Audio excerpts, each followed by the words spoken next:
1절 말씀입니다. 너는 이스라엘 자손 중 내 형 아론과 그의 아들들 곧 아론과 아론의 아들들 나답과 아비우와 엘르아살과 이다마를 그와 함께 내게로 나아오게 하여. 이제 아론의 아들들의 이름이 구체적으로 언급이 되고 있는 본문입니다. 우리가 나중에 보면 알겠지만 나답과 아비우는 하나님의 심판을 받아 죽게 되지요. 그래서 엘르아살과 이다말이 아론을 이어서 제사장의 직분을 감당하게 되는데, 오늘 본문은 아론의 아들들 4명이 소개가 되고 있습니다. 레이지파 사람들 중에 오직 아론의 자손들만 제사장이 되게 하셨습니다. 하나님이 그들을 선택하셔서 제사장 직분을 행하도록 하는데, 제사장 직분에 대해서 이렇게 앞에 설명을 합니다. 간단하게 나를 섬기는 제사장 직분. 제사장은 하나님을 섬기는 일을 하는 사람인 거죠. 하나님께서 이스라엘 백성들에게 나타나실 때 시내산 위에서 하나님이 강림하시지 않습니까? 그때 매우 두렵고 무서운 그런 하나님의 모습을 이스라엘 백성들은 보게 됩니다. 감히 가까이 가지도 못하고 혹시 죽지 않을까 하는 두려움에 사로잡히게 되죠. 또 하나님께서 모세를 시내산에 불러서 말씀을 주실 때도 백성들이 시내산 근처에 오지 못하도록 엄히 경고하지 않습니까? 그런 하나님께서 친히 이스라엘 백성들과 함께 하시겠다. 그리고 내가 이스라엘 백성들이 머무는 이동형 집에 거하겠다. 이렇게 말씀하시지 않습니까? 그 자체가 얼마나 놀라운 일입니까? 두려워 감히 근처에도 갈 수 없는 하나님. 그 하나님이 친히 그의 백성들에게 찾아오셔서 자그마한 집에 임재하여 그들을 만나주시고 그들에게 은혜를 베푸시겠다는 그 하나님의 계획과 뜻을 생각해 보면 놀라운 일이라고 할 수 있겠습니다. 그런데 이처럼 두려운 존재요, 감히 근접할 수 없는 거룩하신 하나님이 머무시는 그 성막을 섬기는 사람을 세울 때 그냥 아무렇게나 세울 수 없다는 것이죠. 이 직분이야말로 이스라엘 백성들을 위해서 반드시 필요한 직분이고 매우 중요한 직분이며 거룩한 직분이라는 겁니다. 하나님이 거룩하시기 때문에 하나님과 백성들 사이에서 하나님을 섬기는 제사장은 다른 어떤 백성들과는 분명히 구별되는 사람들이어야 한다는 것입니다. 하나님 때문에 그런 거죠. 백성들을 위해서 그런 겁니다. 그렇기 때문에 그들에게 일반 사람들과는 구분되는 표시를 하나님께서 하게 하시는데 그것이 바로 의복이었습니다. 2절에 보니까 내 형 아론을 위하여 거룩한 옷을 지어 그랬습니다. 거룩한 옷을 지어라. 이 표현을 그 다음 3절에서도 아론의 옷을 지어 그를 거룩하게 하라 이렇게 말씀하고 있고, 그리고 그 다음 4절 끝에서도 아론이 거룩한 옷을 지어 아론이 내게 제사장 직분을 행하게 하라 이렇게 명령을 하고 있습니다.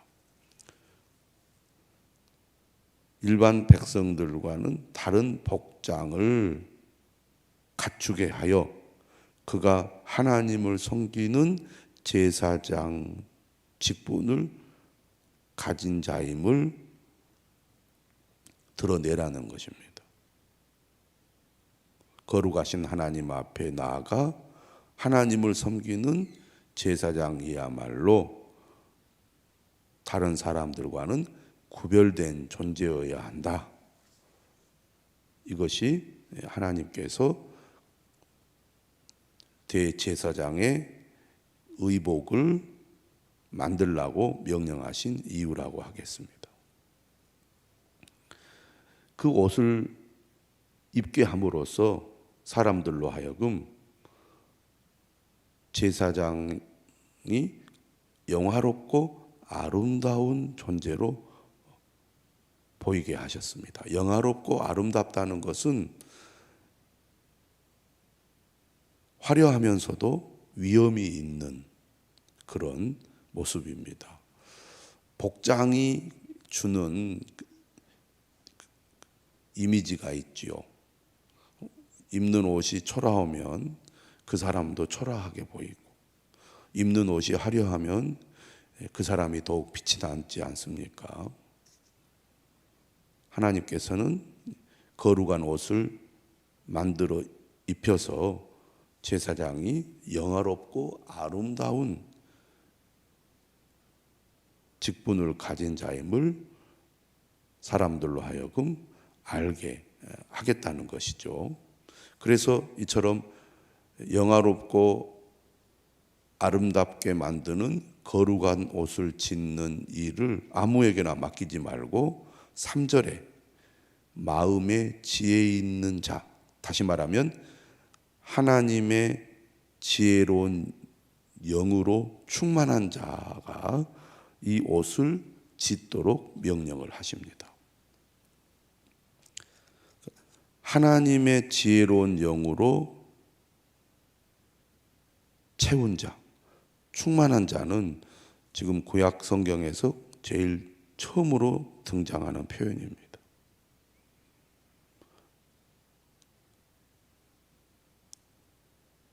신약의 표현으로 말한다면 성령으로 충만한 사람이죠. 성령으로 충만한 사람이 아론의 옷을 제작하라는 얘기입니다. 하나님을 섬기는 거룩한 직분이기 때문이라는 거죠. 아무나 만들 수 있는 옷이 아니라는 겁니다. 똑같은 평범한 사람이지만 그를 성별하여 거룩한 직분을 수행하게 하시기 위하여 하나님의 지혜로운 영으로 충만한 자를 찾아내서 그로 하여금 거룩한 옷을 짓게 했습니다.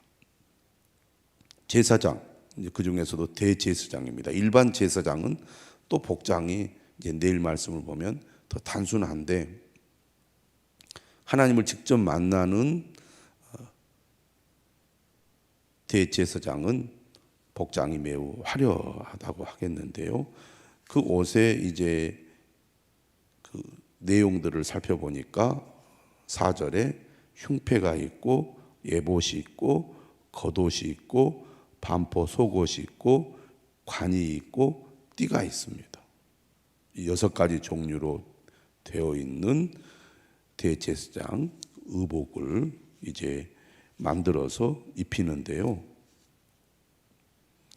무엇으로 만드느냐? 5절에 보니까 금실, 그 다음에 청색실, 자색실, 홍색실, 그리고 가늘게 꼰 배실입니다. 지성소는 모든 것이 다 금으로 되어 있습니다. 그리고 제일 안쪽에 있는 천은 청색, 자색, 홍색과 가늘게 꼰 배실로 짓게 되어 있고 지성소와 성소를 구분하는 휘장도 바로 그 소재로 만들게 되어 있습니다. 그러니까 하나님이 머무시는 성소에 들어가는 옷감과 똑같은 재료로 제사장의 의복도 만들라는 얘기죠. 하나님의 거룩함을 드러내는 성소의 재료가 제사장이 입는 의복에도 똑같이 사용하게 만들므로써 제사장도 하나님의 임재와 거룩함을 반영하는 존재임을 나타내고 있습니다.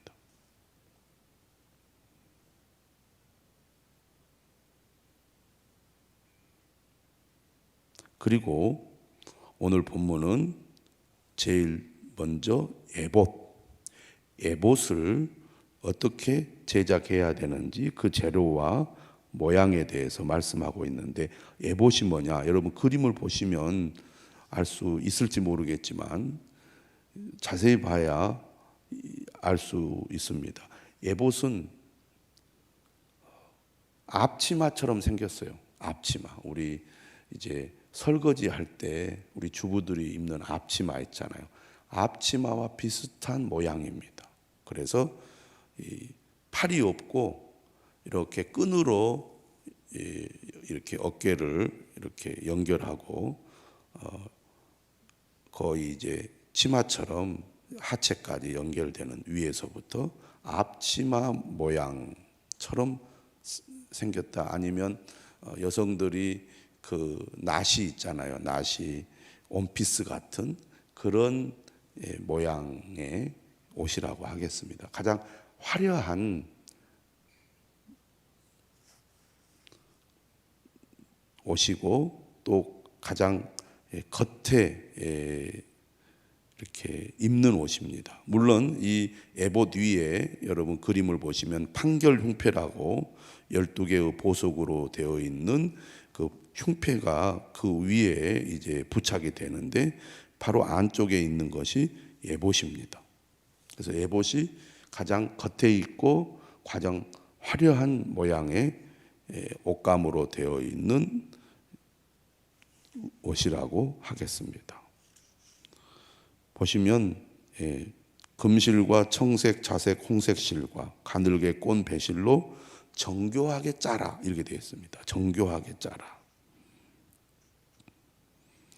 7절에도 보면은 어깨 바지 둘을 달아 그 두 끝을 이어지게 하고, 그러니까 어깨 바지 이 끈으로 이렇게 이제 앞면과 뒷면을 연결하도록 되어 있습니다. 여러분들이 인터넷을 통해서 그림을 볼 수 있는데요. 또 오늘 제가 올려준 그 밴드의 그림에도 대제사장 복식의 뒷면을 그림으로 그려놓고 있습니다. 이런 식으로 연결되어 있는 것입니다. 꼭 저기와 비슷하게 생겼죠. 앞치마하고.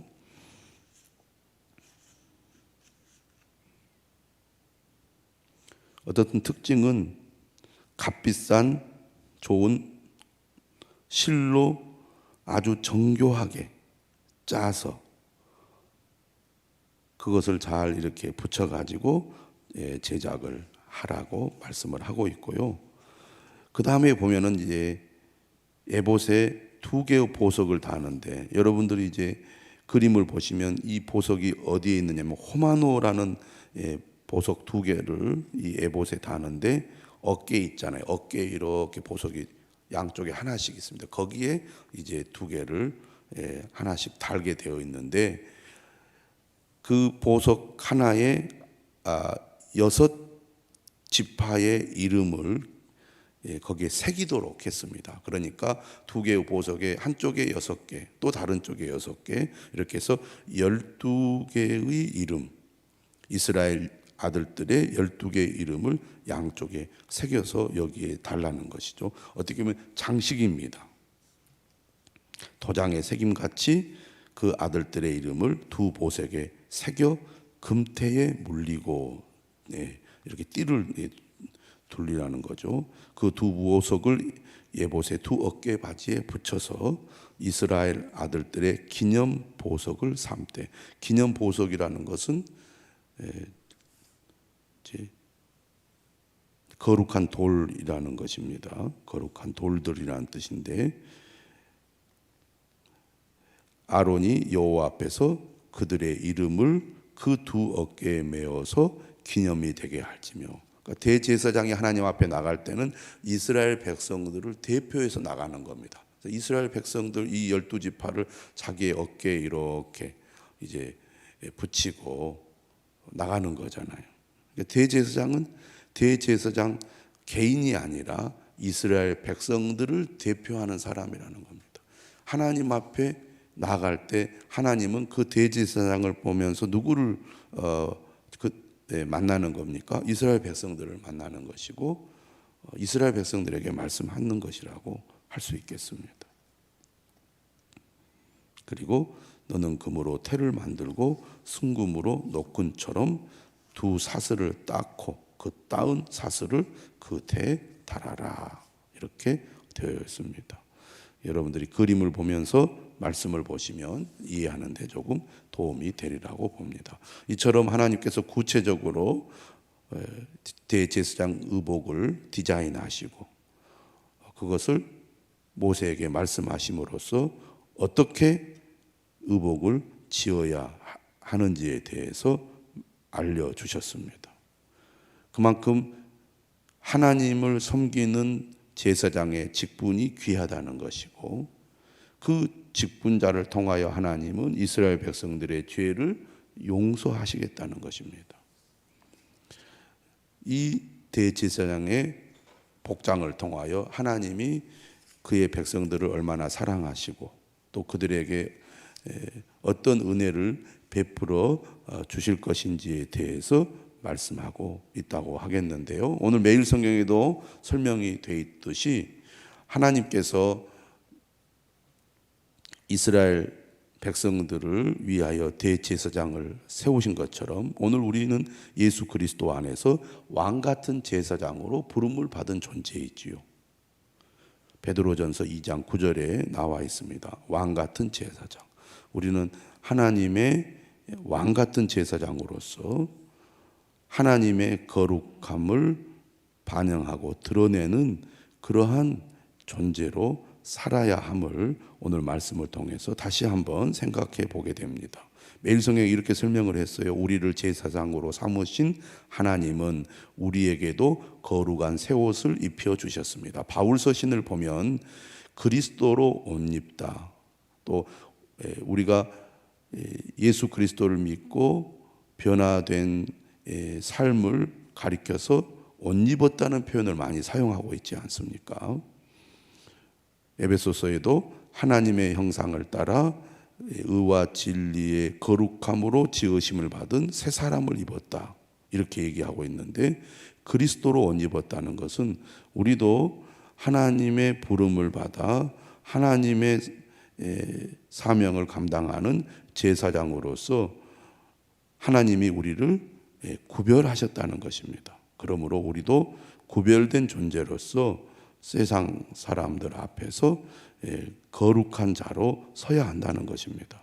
그렇기 때문에 새 제사장인 우리는 예수님을 닮은 삶, 의롭고 거룩한 삶으로 우리와 함께 하시는 하나님을 드러내야 한다는 겁니다. 대제사장이 복장을 통하여 사람들 앞에 하나님의 임재와 거룩함을 드러내는 것처럼 오늘 우리 그리스도인들도 거룩한 삶을 통하여 하나님을 드러내는 그런 존재가 되어야 한다는 말씀입니다. 또 9절과 11절에 보면 호마노 2개의 이스라엘 백성들의 이름을 새겼다고 말씀하고 있지 않습니까? 매일 성경도 이렇게 적용을 합니다. 하나님은 그의 백성들을 보배처럼 여기신다고. 그러면서 이렇게 표현했어요. 우리는 언제나 하나님 앞에서 반짝이는 존재입니다. 때로는 우리의 삶이 힘들고 또 어렵다 할지라도 하나님은 우리를 귀하게 여기시고 보석처럼 반짝이는 존재처럼 우리를 여기신다는 것을 꼭 기억하시고 힘들고 어려운 환경 가운데서도 낙심하지 말고 하나님이 우리와 함께 하심을 굳게 믿어야 한다는 것입니다. 오늘 하루도 하나님의 함께 하심과 또 하나님의 도우심이 저와 여러분들에게 넘치시기를 주님의 이름으로 축원합니다. 기도하겠습니다.